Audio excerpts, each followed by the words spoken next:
because I'm going to talk about a couple of different issues that we have in Mississippi. And the first of those is going to be ryegrass. This is the current status of where we know we have glyphosate-resistant ryegrass in the southeast. I think I'm up to 19 counties in Mississippi. You can see that it's spread over into Arkansas and Louisiana as well. And there's probably several other counties that we don't know about at this point. But it's a serious problem for us, especially in that mid-delta area around Stoneville, Cleveland, up towards Clarksdale. We fight some serious problems with it. This just gives you a little bit of perspective on how bad it is. We see it on the roadsides primarily, and that's what I see in Arkansas, Louisiana as well, driving up and down the main highways. So it just kind of gets established on the roads for one reason or another, and we always hotly debate why it gets established on the roads, but it does. And then it creeps across the turn rows, and then any kind of tillage or a combine is an excellent means of spreading ryegrass seed. The straw is very stiff, and it's very common to see ryegrass stubble standing in the field in September that still has seed on it. So we run a combine through that and just spread it on across the field. And then, of course, this is one of my favorite ryegrass pictures, this one at the bottom right. That's a corn field right down the road from the station at Stoneville. A couple of years ago, the light green strips, there's corn in there. Of course, he side dressed his nitrogen on his corn, and that's where all the fertilizers go into the ryegrass instead of the to the ryegrass instead of the corn. All right, so these are our recommendations in Mississippi for controlling resistant ryegrass. We've been working on it for about 7 years, and this is the best information that we have at hand right now. We only have about 6 or 7 herbicides that are active and labeled on ryegrass, and 4 or 5 of those are residual herbicides. So we like to use if it fits into a grower's scheme, we like to use a residual herbicide in the fall, which includes an application of paraquat obviously to control the emerged ryegrass. That's not uncommon for us. We've done that a fair amount over the past 7 or 8 years.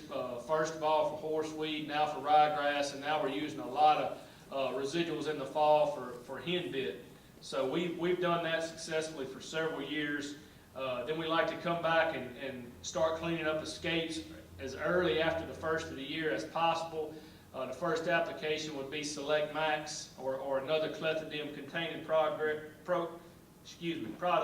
and then clean up the escapes with paraquat. So just a little bit more about that. You know, this time of year, obviously, we're past the point of any residual control. Heck, I did have a pointer. Good deal. So this would be kind of where we are now. You know, driving up here this morning up Highway 61, you see a lot of fields that have been sprayed with paraquat.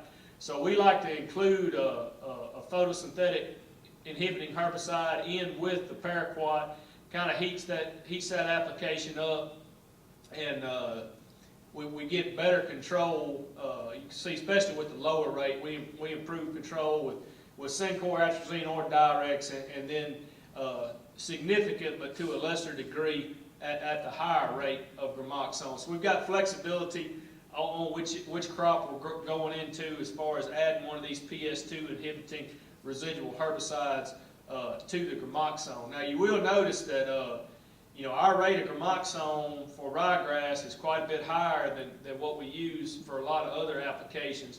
And we've done a lot of rate work with it, and that's where we're comfortable. Especially this time of year, we're gonna recommend a full 4-pint rate of gramoxone.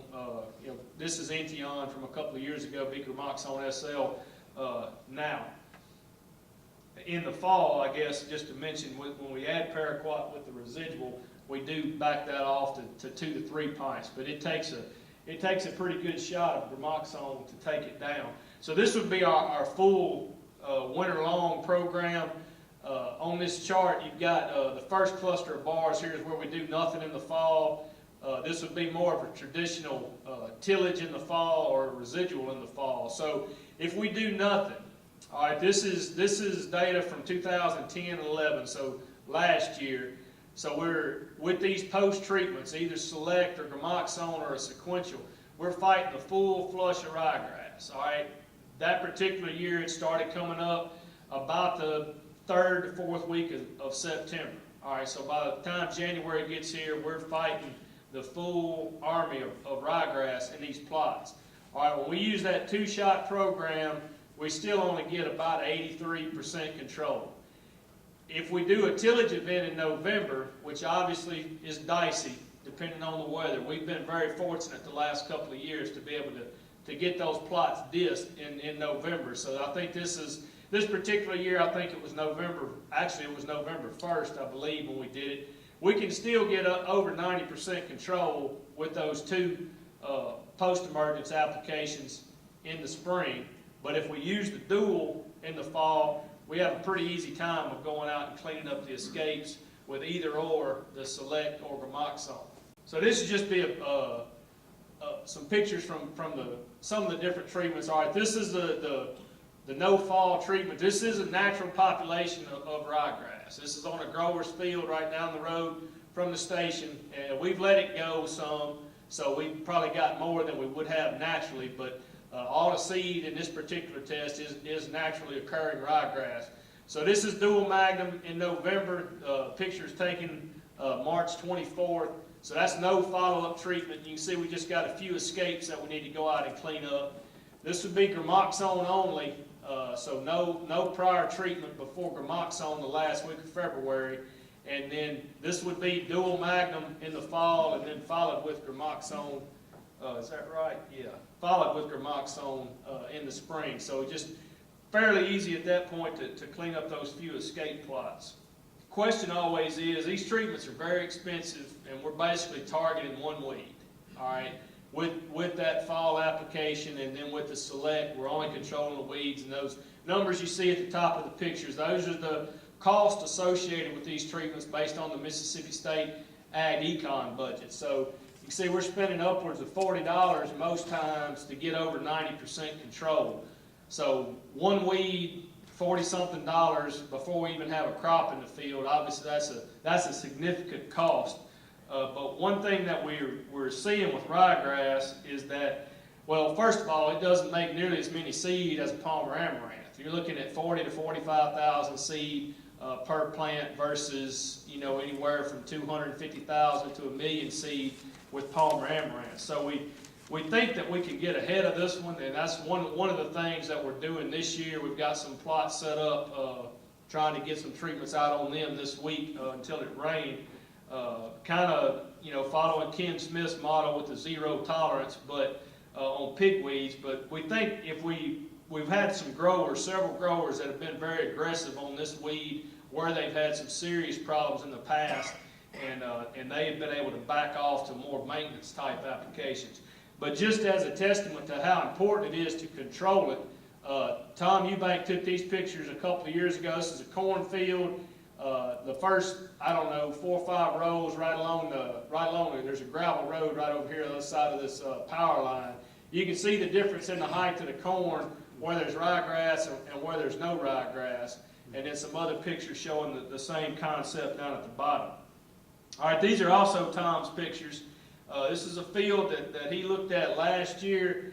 The grower had put out a full rate of Gramoxone at planting because he had some pigweeds up, and obviously he had some ryegrass as well. So he did a good job controlling the ryegrass. He missed a pass right here for one reason or another, and that's the pigweeds that you see in the picture to the right. But then you go out there and look at it a little closer, and everywhere there's a clump of ryegrass, kind of puts the soybeans behind. They don't get up and get out of the ground growing well. So everywhere there's a dead clump of ryegrass, there's pigweeds. And then everywhere he had controlled the ryegrass, he didn't have a pigweed problem, and he did a real good job with his residuals in his soybean crop. So these two, even though one's a winter annual, one's a summer annual, they can interact and cause problems through the season. So this is a picture from Coahoma County, taken actually back in January this year. I was actually on the farm the day they sprayed this field in 2011. And so, well, it's not a field, it's a road ditch, but they had sprayed that ditch. It was sprayed one time in 2011, did a good job controlling it. It was pretty small. there's the property line. You can see the ryegrass on down the road on his neighbor. So that's one of the reasons, or another example of why we think that this is a particular weed we can get ahead of and get to the point where we're not spending $35 or $40 or $50 an acre trying to control it.